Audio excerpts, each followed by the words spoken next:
How can we change that inner critic to an inner cheerleader?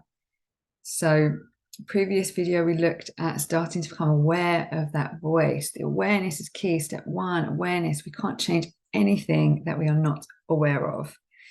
We don't got the awareness. You know the voice is there. You're listening to it. You're paying attention to it. You're hearing everything it's saying, and it's exhausting.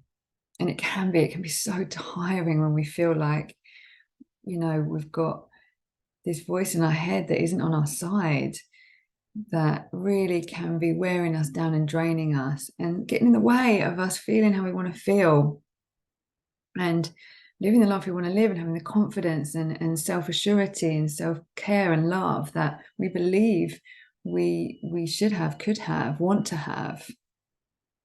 So now how do we start to shift it?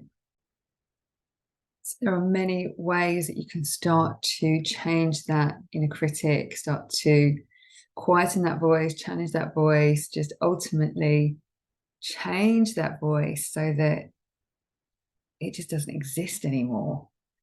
And it can be done. I see it all the time on myself.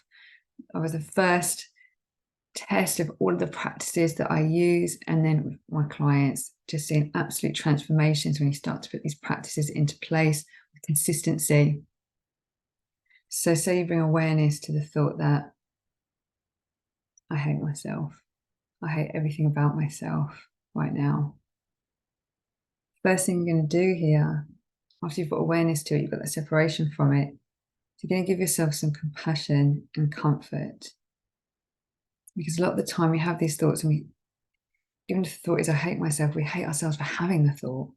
If the thought is, I'm not good enough, we judge ourselves for having that thought. There's so much contempt and judgment wrapped up in this that we want to really soften that and start to have compassion. Compassion is such a powerful practice. So you notice you're having the thought, I hate myself. Place your hand on your heart and just breathe and say, okay, I've got you, I'm here. And just really comfort yourself for having that kind of thought about yourself to yourself. Just soften it. And by doing that, it's going to really start to take that harsh edge off of it, because you're moving into a place of actually, rather than being against you, you're moving on to being on your side. So that thought, I hate myself, just hand on heart, take a breath. Okay, I've got you. I'm here. And just notice what happens when you do that. See what happens to that voice. See what happens to that thought. See what happens to your body, the sensations, the tension, the contraction. So the thought comes in, I hate myself, I hate everything about myself. Hand on heart, take a breath. I'm with you. I've got you. I'm here.